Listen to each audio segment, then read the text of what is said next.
Bonjour les élèves. This week, the story we are looking at is Esmeralda, which is basically an abridged version of the story of Notre-Dame de Paris by the French author Victor Hugo. On commence avec le vocabulaire. En premier, le peuple Rome. Le peuple, c'est the people. Rome, in English, we would either say Romani or Roma people, and this is their flag. The Roma people are a group that originates on the Indian subcontinent and a long time ago migrated usually westward to many different places, including to France. Le compas, compass. Le collier, necklace. Captif ou captive, captive, an adjective in this context. La cathédrale Notre-Dame de Paris, the Notre-Dame de Paris Cathedral in Paris. Le juge, the judge. Libre, free. Coup de foudre, le coup de foudre. So literally this means lightning strike, but figuratively and in this story, in this context, it can also mean love at first sight. So like you're struck with love at first sight. Embrasser, to embrace, can also be used to mean to kiss, but in this context, embrasser, to embrace, to hug. Espionner, to spy on. So espion, the noun is a spy. Espionner, to spy or to spy on. La jalousie, jealousy. Parterre, so terre is the ground, parterre is on the ground. Exécuter, to execute, and l'exécution, execution, an execution. Le fugitif, fugitive, the fugitive. Someone that has run away from the law. All right, on commence l'histoire. Voici Esmeralda. Esmeralda était très pauvre. Elle était très pauvre. Elle n'avait pas d'argent. Et quand Esmeralda était très jeune, elle a été séparée de sa mère, de sa maman. La pauvre fille a passé sa vie à chercher sa mère. La fille, Esmeralda, a passé sa vie. Elle a passé beaucoup de temps à chercher sa mère, mais elle n'a pas pu trouver sa mère. Elle a été séparée de sa mère et c'était son obsession.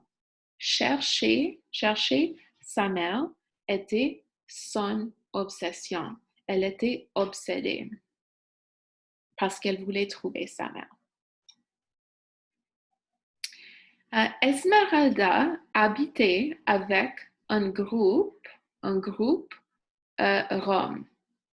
Il y avait des musiciens, des danseurs et des magiciens dans ce groupe. Un jour, une magicienne avait donné un compas magique à Esmeralda. Elle a donné un compas magique à Esmeralda. Le compas pointait dans la direction de son amour. Le compas pointait dans la direction de son amour, de l'amour d'Esmeralda. Esmeralda, bien sûr, aimait sa mère. Son amour était sa mère. La magicienne a dit, « Concentre-toi, Esmeralda. Concentre-toi sur ta mère. Pense à ta mère. Si tu tombes amoureuse d'un homme, tu ne trouveras pas ta mère. Si tu tombes amoureuse d'un homme, tu ne trouveras pas ta mère. Ce n'est pas possible. »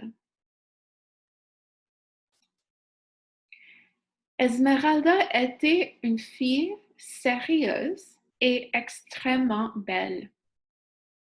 Comme le reste dans le groupe, Rome, elle dansait. Esmeralda dansait.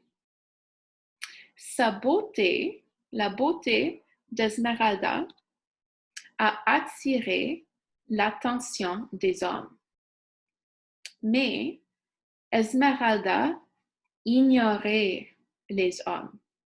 Elle ne s'intéressait pas aux hommes. Elle se concentrait sur sa mère. Elle pensait seulement à sa mère. Elle ne pensait pas aux hommes. Un jour, le groupe d'Esmeralda, le groupe Rome, est allé à Paris. Le groupe est allé à Paris. Et quand Esmeralda est arrivée à Paris, le collier avec le compas, le collier a changé de couleur. La couleur a changé. Le collier était rouge maintenant. Esmeralda était joyeuse.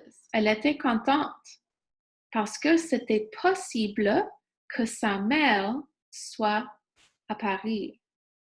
Peut-être que sa mère était à Paris. Le compas magique a changé de couleur, donc sa mère était peut-être à Paris. À Paris, Esmeralda a dansé et sa danse a attiré l'attention d'un homme qui s'appelait Frollo. Il s'appelait Frollo. Mais Esmeralda n'était pas intéressée. Frollo était vieux et laid. De plus, Esmeralda cherchait sa mère. Elle pensait toujours à sa mère. Donc, elle ne prêtait pas attention à Frollo. Mais Frollo était attiré par Esmeralda. Frollo a vu la belle Esmeralda et il a été séduit par sa beauté. Il a été séduit parce qu'elle était très belle. Donc, Frollo a développé une obsession pour Esmeralda. Il était obsédé. Il pensait toujours à Esmeralda.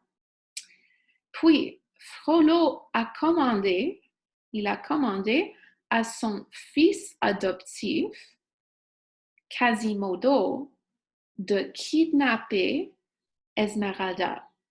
Frollo a demandé, ou il a commandé à Quasimodo de kidnapper Esmeralda. Il a dit, Quasimodo, je veux que tu kidnappes Esmeralda pour moi, parce que je l'aime. Pauvre Esmeralda était captive. Elle était captive. Elle a été kidnappée.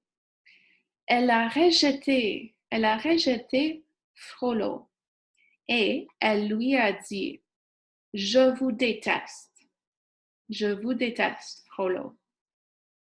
Frollo était supposé être un homme religieux. En fait, Esmeralda était captive dans la cathédrale Notre-Dame de Paris.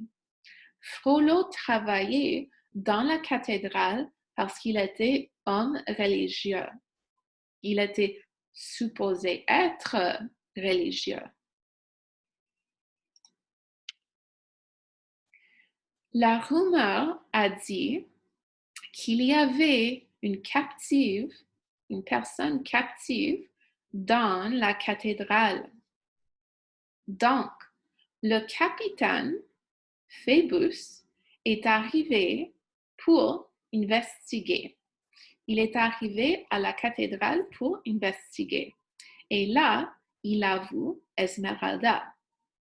Le capitaine a fait son travail. il a sauvé la captive, Esmeralda. Donc, elle était libre. Mais Frollo a accusé Quasimodo qui était bossu et laide. Frollo a accusé son fils adoptif d'avoir kidnappé Esmeralda. Mais c'était son idée, c'était l'idée de Frollo. Malheureusement, le juge a condamné Quasimodo sans question. Quasimodo a été condamné pour avoir kidnappé Esmeralda pour le crime. Mais Esmeralda a défendu Quasimodo. Elle a défendu Quasimodo. Elle a dit, ce n'est pas de sa faute. Ce n'est pas la faute de Quasimodo. Non, c'est la faute de Frollo. Frollo a décidé de me kidnapper. Mais le juge a ignoré Esmeralda. Quasimodo était touché. Il était touché parce qu'Esmeralda était très gentille. Et en plus, il aimait Esmeralda parce qu'elle était belle. Mais elle était surtout très gentille. Bon, okay, so that's the midpoint of the story. Please click on part 2 for the rest.